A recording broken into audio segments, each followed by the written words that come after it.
Hey, yo, what's up, everybody? Welcome back to another episode of The False Nine. This is episode 109, coming to you from Halifax, Nova Scotia, and BNV Studios in downtown Halifax. I'm Mike Vesey, as usual, joined alongside by the homie Neil Jordan. What up, Neil? Shouts to Raja Nangalin, who we've all seen smoking his e-cigarette on the bench in Belgium the week before, he had been arrested for being behind the wheel when his driver's license is expired. We love this guy. He's usually in the news. It's not for anything good. A hell of a footballer on his day, but just for plain hilarity, he's like easy top 10. Yeah, in the twilight of his career back home in Belgium, playing for Royal Antwerp right now, the last professional soccer player smoker. Yes. There's none of those left. Not at all. But yeah, we love Raja. So a hilarious story to kick us off today. But let's get into our Champions League breakdown, brought to you by Boxing Rock. Check out our YouTube channel on BNV Media, and this is the breakdown. I'm Mike. I'm Neil. And here we go. We'll start in Warsaw, Poland, because Shakhtar Donetsk are a Ukrainian team due to some horrific circumstances. They have to be playing out of country. But what a performance by the Ukrainian lads against Real Madrid, who, last time out, they gave them a game. This one, even more so. Last time they were saved by their keeper, who made like a zillion saves. This one, they were really in. They were in it. They were the home team, playing away from home. And these two guys hooked up for the goal in the last outing, if my memory serves me correctly. Yes. Mikhailichenko out on the left, playing a very similar cross. Not as beautiful a goal as the one from their first meeting. It was like a beautiful, swinging volley. Yes. This was just a header. Still a very nice goal in the 46th minute to go ahead after a scoreless halftime. And Real Madrid, all credit to them. This is what they do in Champions League. Yep. They not a fantastic performance by them. They had to bring on some of the old heads. Yep. They Modric and Alaba coming on to kind of shore things up and bring that immense wealth of Champions League experience with them. Yep. And it served them well. And what a last minute goal. A long swung in ball by Toni Kroos. Tony Rudiger climbing and challenging the keeper and a billion other the Shakhtar Donetsk defenders, taking a clobbering. Got smashed. I thought he was gone. But still managing a brave header. Yes. Got there first and headed home to level things, and had to be stitched up after. What a warrior Tony Rudiger is. That's what he does, man. And that's it takes a lot of courage, man, because he knew, going into that, he's like, I'm getting hit. I think he took the brunt of it. He gave a little bit to the keeper too, because the keeper was hurt, and there was another guy who was down on the ground. I just kind of looked around and was like, there's just bodies laying everywhere.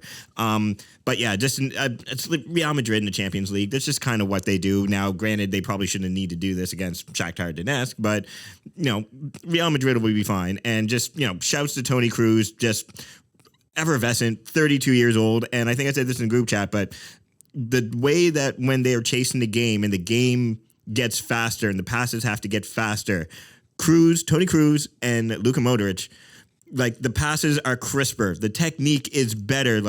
In small spaces, they always make the right decision, and it's wild to watch. Again, Chouameni and Camavinga, I hope that just every day in training that they're just watching, because they're just learning from the best. Yeah, I mean, what a great situation for Madridistas to have those two great up-and-coming talents learn from two of the best of all time. Now, when are they ever going to play, though? Because, when are they going to start falling off? Modric and Kroos, they're still very, very, very good. Yeah. I wanted to give a shout-out to Sudakov in the midfield of Shakhtar Donetsk. He's a youngster. Yes. And looked classy in that midfield, having a scrap with those aforementioned names.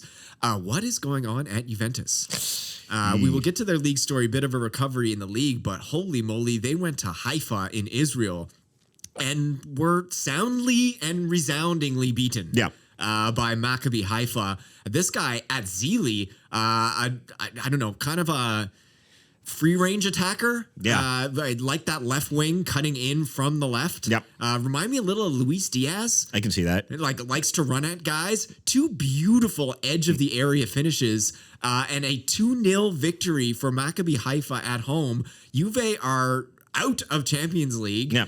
May not even be able to make Europa League. That'd be hilarious. And so, just a fantastic performance by the Israelis, and full value for their 2-0 victory. Juve had, some good saves from their keeper in the second half. Yep. For Haifa, but it was not a snatch and grab. This was a deserved victory. Yeah, no, Josh Cohen made some big saves, and I'm going to say that's probably in the last 15, maybe 20 minutes, Juve started to come around. But the first 70 minutes was all Maccabi, and Maccabi probably should have had at least one more goal. Atzili was great. Lavi was great in midfield, and number 6, playing some nice balls forward, but being an effective screen for the defense. Perrault up front, they're they're number 9. Cherry hit the woodwork. Juve are lucky that they kind of only got out of this 2-0. And I mean, how is Juan Cuadrado still your best player? Yeah. I don't understand. And you don't want to give him a contract? I would just keep giving him contracts until someone on the team proves that he's better, they're better. We are both shocked. We were talking about in the group chat that Massimiliano Allegri still has his job. He's still there, yeah. I mean, he had a couple years out. And now he's back, and it kind of seems like the game has passed him by. Yep. Juve struggling in the league as well. Yep. But I guess he got the vote of confidence from owners, so we'll see. That's never good, though. Yeah.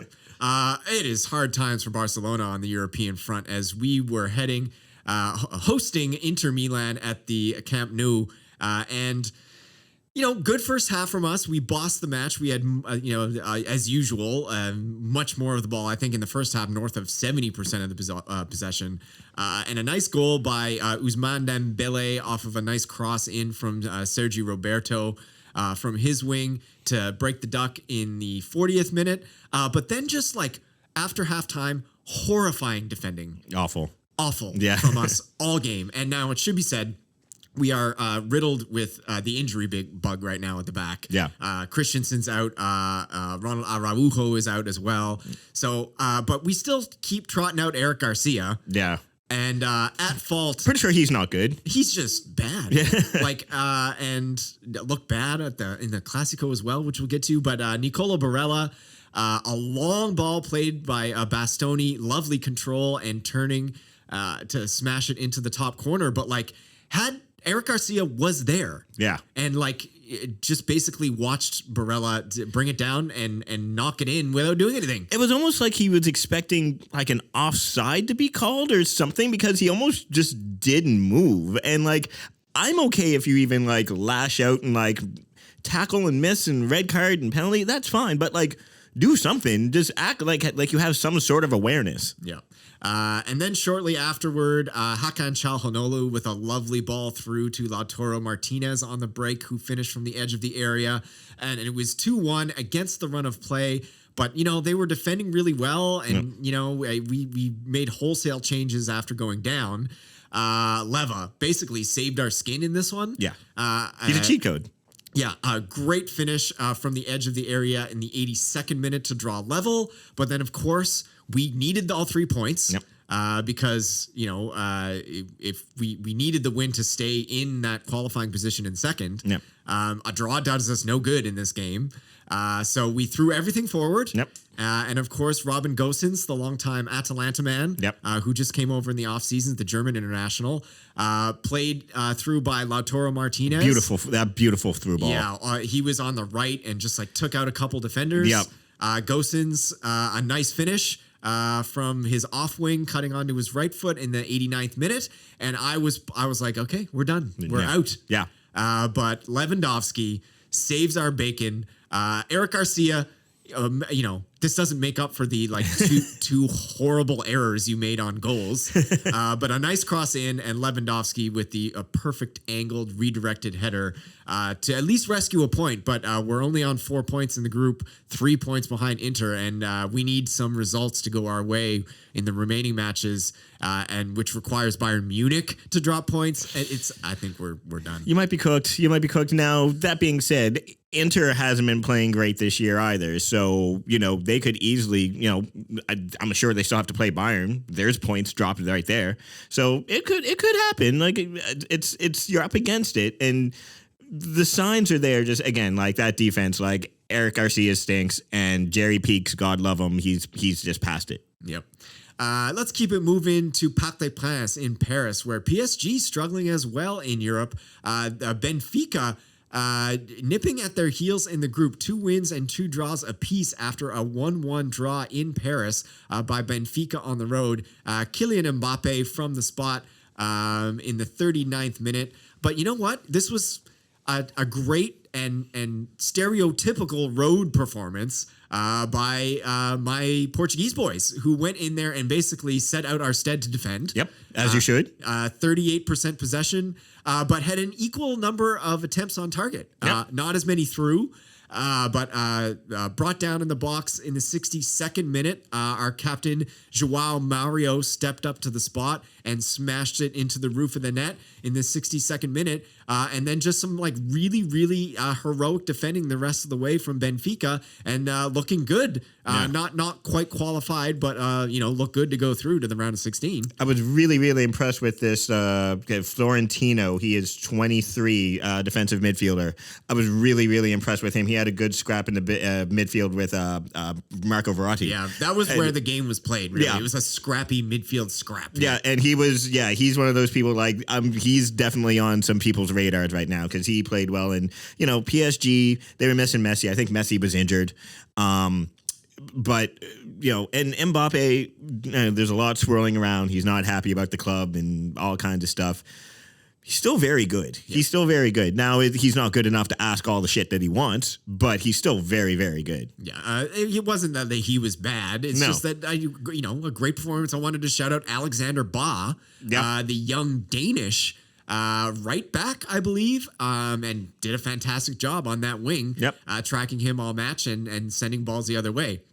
At the San Siro, AC Milan absolutely fucked up by Chelsea. Milan not having a great start to their season. The defending Scudetto champions, maybe a little bit of a hangover from their big comeback season last year. This one was not even close. Handicapped by a very specious and basically unwarranted red card against Fikayo Tomori. I mean, he just pushed him. Come on, man. He barely touched him. Last man, but even then, it was like he crumpled Yeah, you can't call that. You can't call that. It was a tug at best, but there is no way that's a penalty. And then after that, it's a wrap, right? Like going against a team like Chelsea, even if you are at home, they just pretty much dominated after that. Yep. Jorginho stepping up to the spot and converting in the 21st minute, as he has done many times in Champions League jump before, kick. his little skips. But then Mason Mount was awesome in this game. Give him a little space on his wing with that man advantage. Played a nice ball into Pierre-Emerick Aubameyang, who surprising form coming into Chelsea because he was not playing a ton at Barcelona, got supplanted obviously by Lewandowski. And had a good back half of last year, but surprising me with his production in front of goal, both in the league and in Champions League so far. He's got racked up a few already. Yeah, no, for sure. And it's great. Chelsea has gone so long. It's funny. I was going to say gone so long without a striker. They did have Timo Werner and they have had Lukaku, but I'm still sticking with what I said. They didn't have a striker. But, Aubameyang, he knows he's a central player. He knows where to be, and everybody just kind of runs off him. And also, too, Potter seems to be playing Mount a little bit more forward. I found that Thomas Tuchel was trying to use Mason Mount as like an 8 or something like that. Give him the ball and let him go forward. Let him play on the left or right side of the 3 or whatever you want to do, but you're wasting him in it. He can do the job of an 8, but he's better forward, so why not just do that? Yep. And the story continues at Napoli. At the Diego Armando Maradona, they were hosting Ajax in a rematch of their last Champions League match. And despite having less possession, that was mostly because they came out on fire. And 2 quick goals. Piotr Zielinski Their holding midfielder with a nice ball to Chucky Lozano. Yep. Good for you Mexican fans out there, in fine form for Napoli. Very good. Scored a goal in the league at the weekend as well in the 4th minute. And then Giacomo Raspadori, what form he's been in, played lovely. I mean, this team revolves around Kavica Kvaratskhelia. Yeah. I mean, he's like took over the team, streaking up the left wing, beating a man and playing it into Raspadori to Roof in the 16th minute. He's on loan from Sassuolo. Good response in coming back in the second half. Calvin Bassey loved this guy. Yeah. They got him from Rangers, a big, giant Nigerian center back, but he's classy. On a second phase, Davy Klaassen. There he is. There he is. Yep. Back at home in Ajax, finishing in the 49th minute. But Kavica himself stepping up to the spot in the 62nd minute to make it 3. Steven Bergwijn,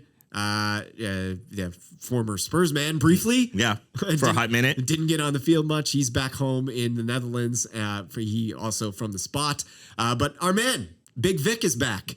Wearing a mask. And he was clearing on goal, actually jacked a man. Yeah. It was some horrible, I guess, a ball played into a defender's feet and he just jacked him. Didn't work, yeah. And scored in the 89th minute to make it 4-2. This is the highest scoring, freest flowing, funnest team in Europe. Yeah. And it doesn't look like it's ending. I mean, we always say the caveat with Napoli, it's before Christmas. Yep. They do this lots. Mm-hmm. They were second fiddle to Juve for all those titles over the years under the aforementioned Allegri. But man, like Italy, the competition is not as fierce at the top, and this team looks like the form team in Europe. Long may it continue. I'm loving it. Absolutely. And this might be the best Napoli team, and they've had some good teams in the last little bit, like Lorenzo Insigne and Dries Mertens and Koulibaly, and like they've had some good teams. This is probably the best team that they've had in the last like 5-6 years. Our man Kavica, he's like, how much money are they going to make off him? Man. Well, they've got two. They can either just pay him and just build around him, or they can sell him for like 120 or 130 million. Build around him and Osimhen. Then you've got Chucky Lozano still doing stuff. Zielinski has been fucking awesome this year. Even at the back, like Kim Min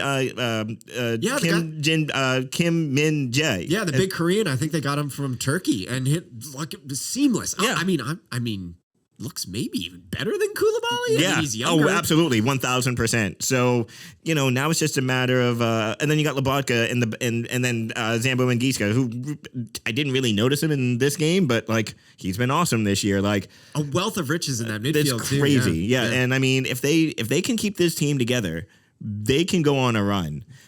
I just don't know what the Napoli owner, we know that the Napoli owner is crazy. Good old Aurelio De Laurentiis. Yeah. We'll see what he gets up to in January, because there's plenty of interest in Osimhen. Oh, God, yeah. Well, I mean, come on. Yeah, including Neil's boys over here. I wanted to shout out before we leave this game, Mateus Oliveira, young Uruguayan who played left back in this game. Didn't know this guy, but looked fantastic in this match. Yeah. So they got more.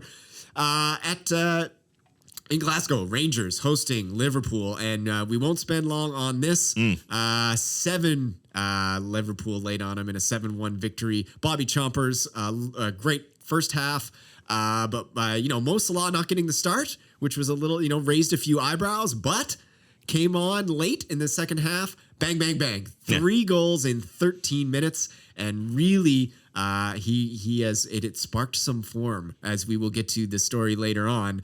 But yeah, Mo coming on and against much weaker opposition, finding his form. Yes. I have to correct you, sir. He was on the pitch for 13 minutes. He scored the 3 goals in 6 minutes. Oh my God. 75th minute, 81st minute, 75th minute, 80th minute, 81st minute. Yep. Like it was, yeah. And he came on in, obviously, and we'll get to it.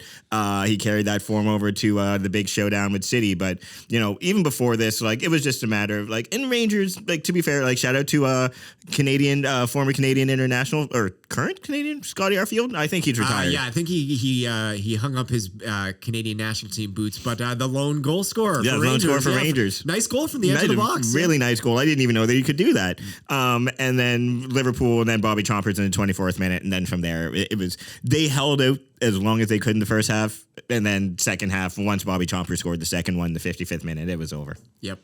Spurs, a very Spursy, nervy 3-2 victory at home over Eintracht Frankfurt. They are first in the group. This group's still pretty wide open, though. Really bunched up. They're 2-1-1. They went down early to Daichi Kamada goal from close range, played in by Sebastian Rode. But Heung-min Son, holy moly, an absolute stonker. That's my goal of the week. Just like swinging right foot volley into the top right corner. Yep. Unbelievable goal from Sonny. Harry Kane from the spot. Water is wet. Yep. And then a nice ball through from Pierre-Emile Højbjerg for Son's second goal. Not nearly as rapturous as the first, but Sonny back in form. Good to see that. But it got tetchy despite being up a man. 2 quick yellows in succession by their defender Tuta. But this young substitute Alidu, played in by Great to see Mario Götze healthy and featuring prominently for Eintracht Frankfurt. And it was 3-2 late. Harry Kane skying one over the bar awful. From the penalty kick. Could have salted it away, but some hearts and throats down the stretch for Spurs fans for sure. Yeah, it did not need to be that close. And yeah, good to see Sonny back on form. Well, actually not, because we are recording this on Tuesday, October 18th, and we play Spurs tomorrow. So if he can maybe like stop all that shit tomorrow, that'll be fine. But that was easily my goal of the week. The ball in from, I want to say it was maybe Højbjerg or Harry Kane. Someone played a great ball into him, and just like the technique to keep that ball, like that should have been in Rosie. And fantastic. But like you said, very Spursy. Yep. And so there are some qualified teams through those fixtures. Club Brugge, who got a draw but sit atop their group, are through after match day 4. Real Madrid are through as well. Bayern Munich, Napoli, and Manchester City. So we've got 5 teams through, but many more to be decided in the upcoming weeks in Champions League. Yes, sir. But we are going to move on to the False Nines Premier League coverage brought to you by Boxing Rock. Check us out on the BNV Media YouTube channel.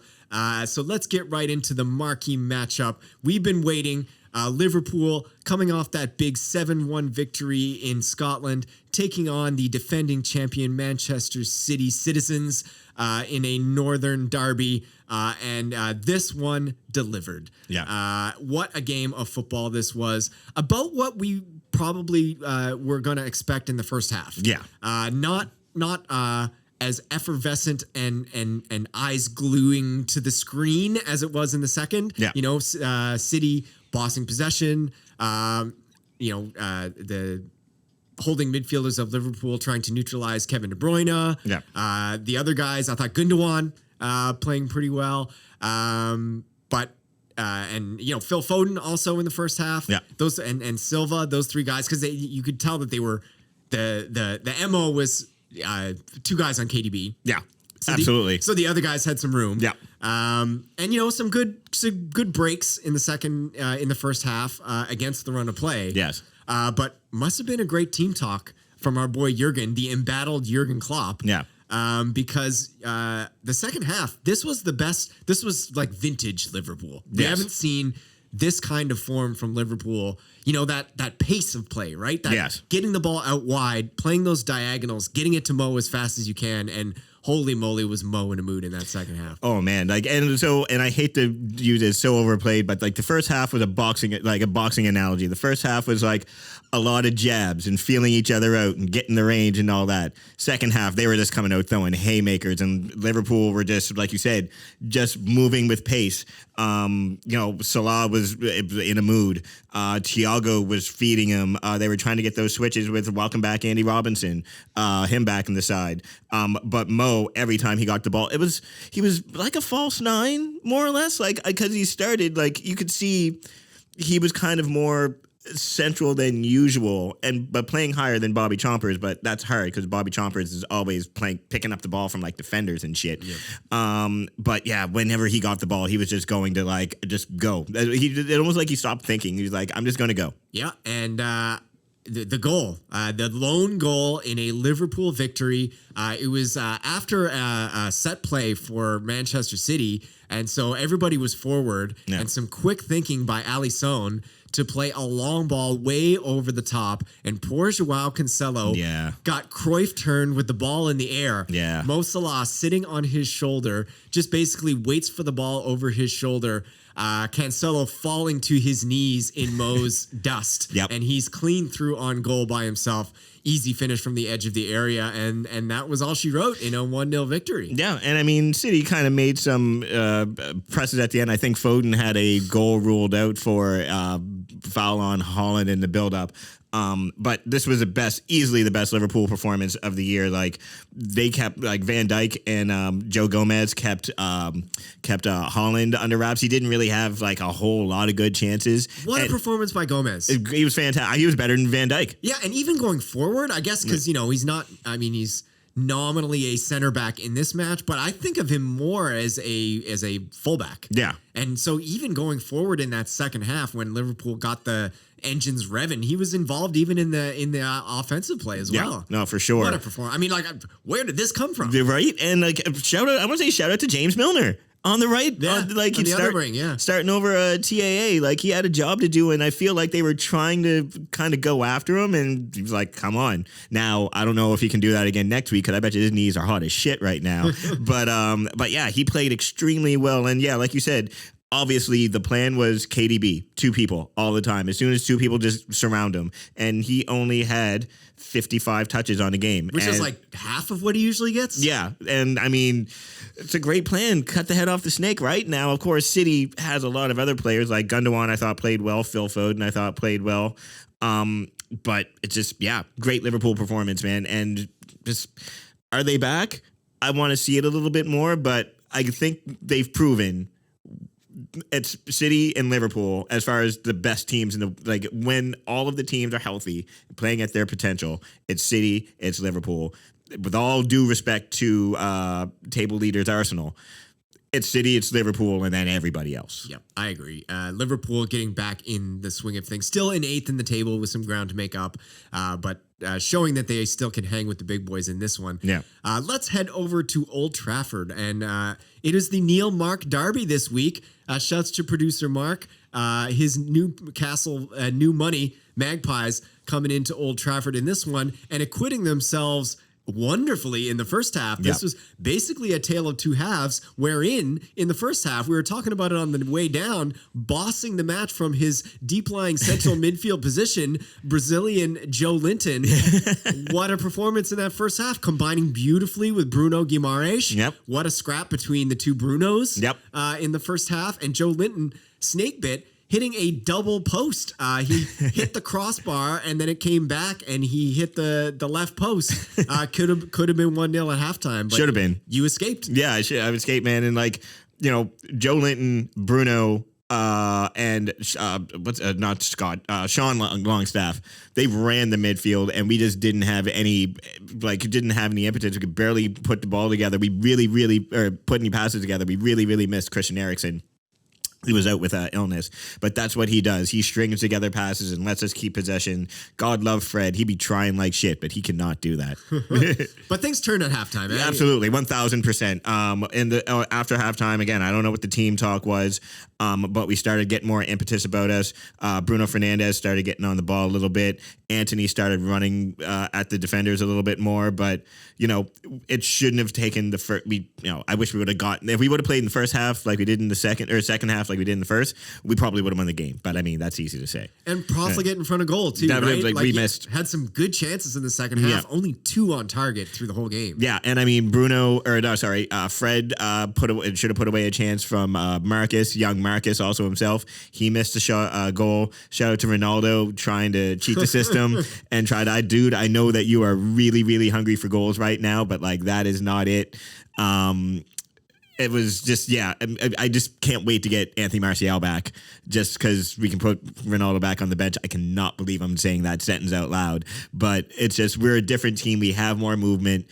And Ronaldo, there's a couple he should have passed, and then he gets yelled at. Then he yells at people when they don't pass to him, and it's just fuck, come on, man. He's screwing up the vibes. And that being said, apparently he has been professional. He's still very professional, and all his teammates love him and all that good stuff. But he's just not good for this team. Yep. Yeah. So let's keep it moving to the aforementioned Gooners, who are still in front and gaining space at the top of the table with a 1-0 victory on the road at Elland Road over Leeds this weekend. They have a 4-point gap clear to Manchester City, but a little lucky to escape with all 3 points in this one. Leeds, a game effort, played them even. Basically even in the possession stats, even on the shots through on target, but even, quite a few more attempts by Leeds. It took a beautiful defense unlocking through ball out to the right by Martin Odegaard. He's back healthy and running their midfield. And Bukayo Saka streaking up the right wing. And, it's your bugaboo, but this was one of those ones that near post didn't matter. This didn't matter, rifled into the roof of the net. Yeah. Oh, yeah. No, I hate a near post goal, man. But, keeper had, near post, far post. It might have went through the keeper. It didn't matter. That was a great goal. But, shouts to Leeds. That was in the 35th minute. Shouts to Leeds with the response, man. They took it to them, and in the 64th minute, poor Patrick Bamford. Man. I knew what you were gonna say, man. He's because it sucks. Because it seems like he's such a nice guy, and he was right there, 2-3 years ago, right on the cusp of I think he got capped maybe a couple times for England, and he might have been the backup to Harry Kane. And then he kept getting hurt, and now he just looks like he has no confidence whatsoever. And that penalty is awful. Rosy penalty. Didn't nowhere near the goal. But shouts to Leeds. Brendan Aronson. Holy moly. The American international who came over from Red Bull Salzburg, joining Jesse Marsch. He was his manager there a couple of seasons ago, running the midfield. Fantastic performance by him. Good scrap with Odegaard in the middle. Thought Pascal Struijk was also excellent. And Luis Sinisterra, who came over from Feyenoord. They call him a fullback. This dude is everywhere. Pops up in the middle and is not scared. This guy likes to have a go at goal. He is a unit, and he will absolutely have a go whenever he wants. And he was giving them hell. He had 4 shots. Now he has to do a little bit better of putting them on target. None of them hit the target, but eventually he's 23. That part of his game will come. On the Arsenal side, Gabriel Magalhaes. He was really good. I thought Tomiyasu was good on the left side. And as always, Evergreen, listen, Arsenal, you're fine. If Thomas Partey is not wrapped in bubble wrap right now in between every games, because all it's going to take when he is the one who puts everything together, because he lets everybody. Xhaka can go forward. Xhaka has to concentrate on one thing as opposed to 2. The defense is better. William Saliba didn't really have a great game, but Thomas Partey is awesome, and they really need to just keep him healthy, and that's why I say all it takes is him being out for a month. There's a bunch of dropped points, and then, you're not top of the league anymore. But, this was a game where, Arsenal didn't play their best, but they still got 3 points, and that's all you need. And their North London derby rivals were hosting Everton at their shiny new stadium in the north of London. And dominating performance. This one was not close. A 2-0 victory. North of 60% of the ball, 21 attempts, 2 through on target. One of those Harry Kane from the spot. Yeah. Water is wet. How many times do we have to say it? But Pierre-Emile Højbjerg having a fantastic season. Yes. You know, I thought he would be supplanted by the incoming Bissouma, coming in from Brighton, has held him off in the starting lineup and scoring goals. I mean, he has a few to his name already. Yep.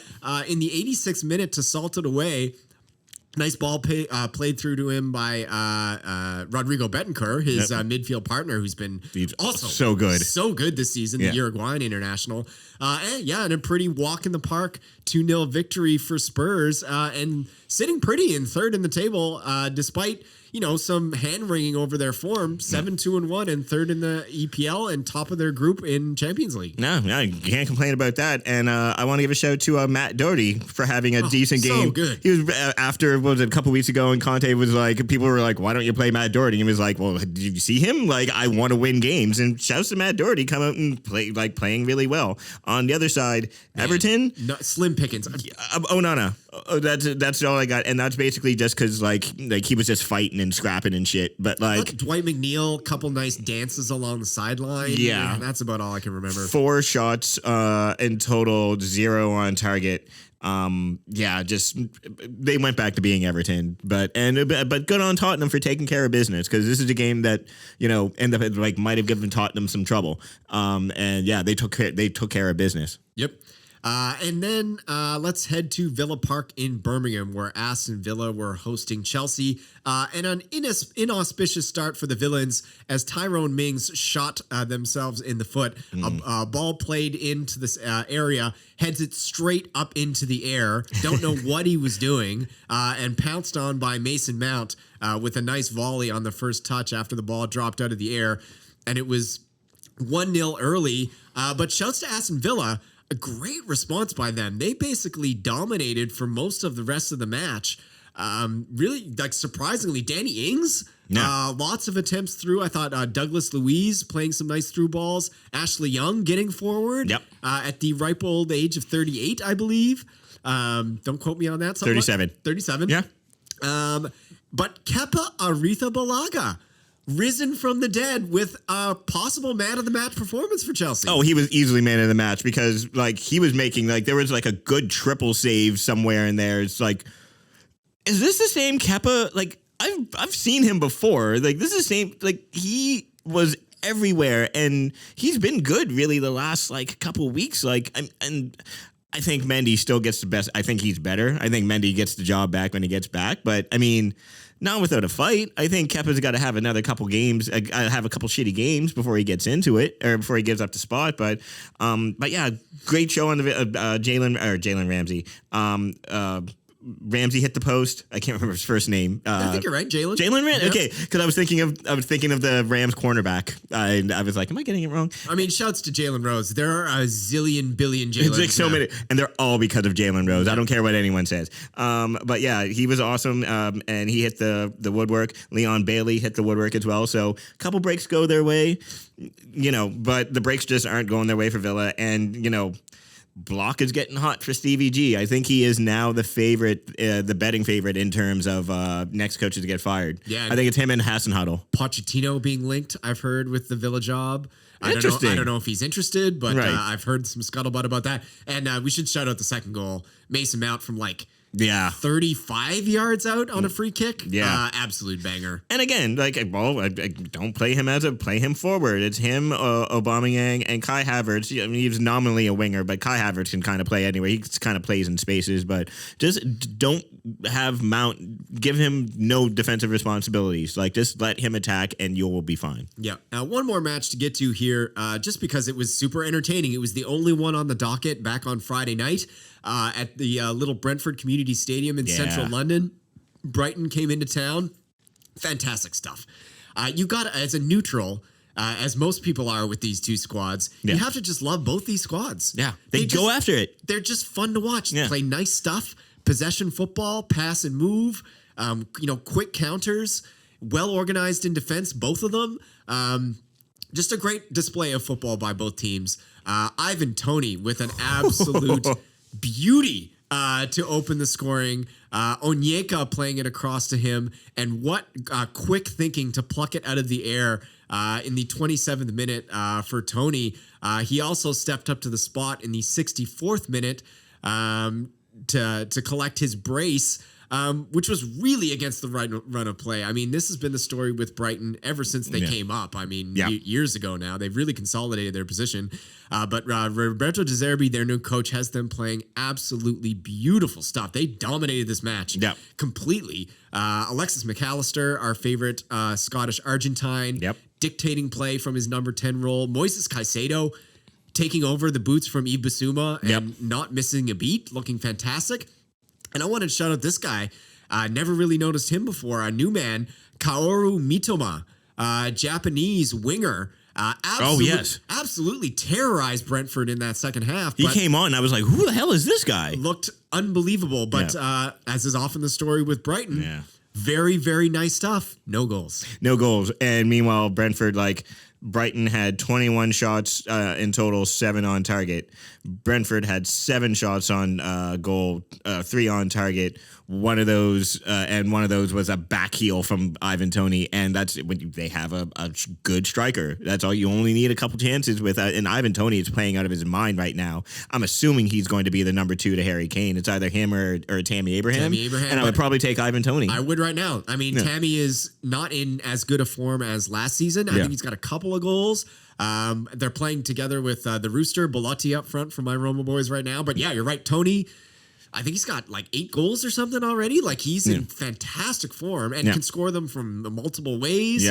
Great floating from wing to wing, can drop deep, a complete all-around forward, really. Physical dude. And I think he's 20 of 20. I think he's made his last 20 penalties or something. So another reason for England to take him to the World Cup, because I don't know if you've heard, England haven't been great at penalties in the last little bit. Yep. All right, everybody. Thanks for tuning in to The False Nine. We will see you next time. Be sure to give us a like and subscribe on our YouTube channel and give us a follow on Instagram, and we will see you next time.